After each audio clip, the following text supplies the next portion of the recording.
جو افسانہ میں آپ کے سامنے پیش کر رہا ہوں وہ ایک نوجوان مگر خوبصورت لکھاری محمد مبین امجد کا ہے، ان کی کتاب ادھورا انسان سے۔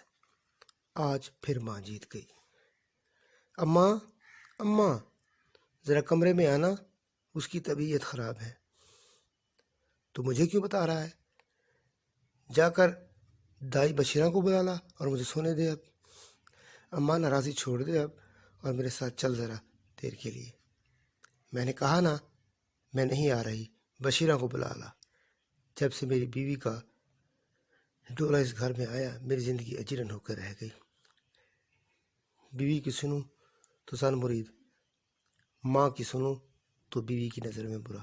پچھلے 8-9 ماہ سے اس گھر کا نقشہ ہی بدل کر رکھ دیا۔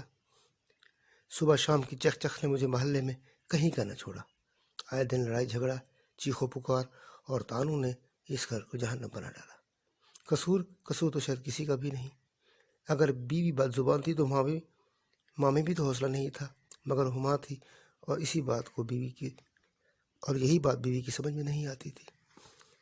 اب میرے گھر میں خوشخبری تھی، وہ کہ ان دنوں ماں نے بہو کا بھرپور ساتھ دیا تھا اور اکثر اوقات تو وہ اس کی جلی کٹی بھی برداشت کر جاتی تھی، جس سے میں بہت خوش تھا کہ چلو اب شاید گھریلو ماحول میں تنہی کشیدگی کچھ کم ہو جائے گی۔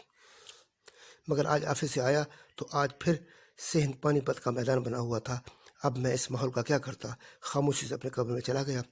پیچھے بیگم بھی آئی، اس نے مجھے خوش کرنے کی بہتری کوشش کی، مگر میں موڑے سو گیا۔ رات کو تقریباً 2 بجے اس نے مجھے جگایا کہ مجھے درد ہو رہا ہے۔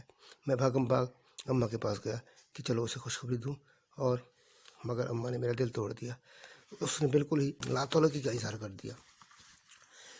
میں افسردہ انہی سوچوں میں ڈوبا دائی کے گھر جا پہنچا، اسے اپنے ساتھ لے کر آیا۔ صبح کے 5 بجے میری بیوی نے انتہائی جان کنی کے عالم میں ایک بیٹے کو جنم دیا۔ دائی کے فارغ ہونے کے بعد میں کمرے میں گیا تو میری بیوی نیم بے ہوشی کی حالت میں تھی۔ میری موجودگی کا احساس پاتے ہی وہ گویا ہوئی، اماں یہ دیکھیں آپ کا پوتا کتنا پیارا ہے۔